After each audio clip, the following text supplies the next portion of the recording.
ẹ̀yin obìnrin ẹ máa fura o, ẹ máa fura sí àwọn bàbá nínú ilé. Bàbá àti ọmọ rẹ̀ ọkùnrin wọ́n fi tipátipá pẹ̀lú oògùn abẹnugọ̀ngọ̀ wọ́n fi ń bá ọmọ tí wọ́n bí wọ́n fi ń bá a ní àjọṣepọ̀ ní ìlú Ìbàdàn. Mẹ́wàá ń ṣẹlẹ̀ nínú ayé o.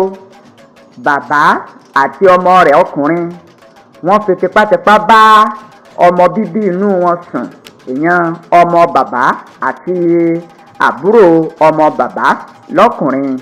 Ilé ẹjọ́ tó ń rí sí ọ̀rọ̀ ìdílé ní ìlú Ìbàdàn lọ́jọ́ ìṣẹ́gun àná ni wọ́n ti ṣe bàbá kan tí wọ́n pe orúkọ rẹ̀ ní Michael Àyìndé ẹni 51 ọdún àti ọmọ bíbí inú rẹ̀ ọkùnrin tí orúkọ rẹ̀ ń jẹ́ Abíọ́lá ẹni 19 ọdún. Wọ́n sí ọgbà ẹ̀wọ̀n lórí ẹ̀sùn wípé wọ́n fi tipátipá bá ọmọ bàbá náà lò pọ̀, ìyẹn obìnrin tó jẹ́ àbúrò ọmọkùnrin bàbá.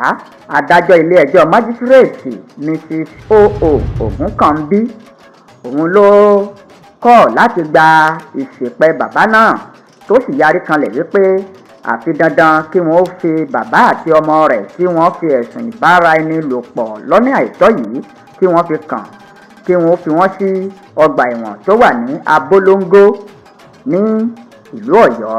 Bàbá tó jẹ̀bi ẹ̀sùn àti ọmọ rẹ̀ ọkùnrin yìí ni wọ́n fi tipátipá bá ọmọ bíbí inú bàbá yìí ní àjọṣepọ̀. Wọ́n sì dá ẹ̀ṣẹ̀ yìí ní ilé wọn tí wọ́n ń gbé lágbègbè Agbọ́ti Ọlọ́sà area ní ìlú Ìbàdàn ní Alákíá.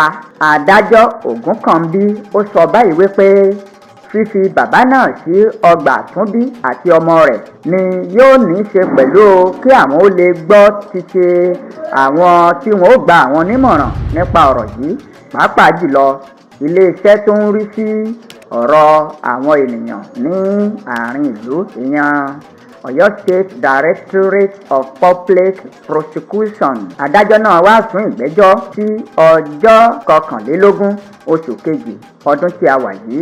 Agbèfọ́ba tó fi ẹ̀sùn kan àwọn bàbá àti ọmọ yìí tó sì mú ẹjọ́ wá sí ilé ẹjọ́ òun ni Inspector Gbémisọ́lá Adédèjì. Wọ́n ti kọ́kọ́ fi ẹ̀sùn kan Abíọ́lá Àyìndé tó jẹ́ ẹ̀gbọ́n ọmọdébìnrin yìí ní ọdún 2001 àti ọdún 2023 ní oṣù kejìlá wípé ó ń bá àbúrò rẹ̀ ní àjọṣepọ̀ lọ́nà àìtọ́ tí àbúrò ọ̀hún kò sì mọ̀ sí i, àfi bíi pé oògùn abẹnugọ̀ngọ̀ ló ń lò láti fi bá àbúrò náà ní àjọṣepọ̀.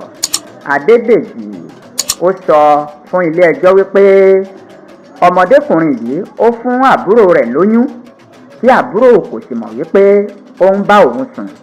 Bẹ́ẹ̀ gẹ́gẹ́ ni wọ́n fi ẹ̀sùn kan bàbá tí orúkọ rẹ̀ ń jẹ́ Michael wípé láàrin ọdún 2001 sí ọdún 2023 ìyẹn ní oṣù kejìlá ni bàbá náà lòun náà fi tipátipá bá ọmọ bíbí rẹ̀ ní àjọṣepọ̀ nígbà tí ọmọ ọ̀hún kò sì mọ̀ sí ọ̀rọ̀ ọ̀hún.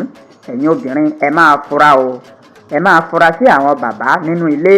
Bàbá àti ọmọ rẹ̀ ọkùnrin wọ́n fi tipátipá pẹ̀lú oògùn abẹnugọ̀ngọ̀ wọ́n fi ń bá ọmọ tí wọ́n bí wọ́n fi ń bá a ní àjọṣepọ̀ ní ìlú Ìbàdàn.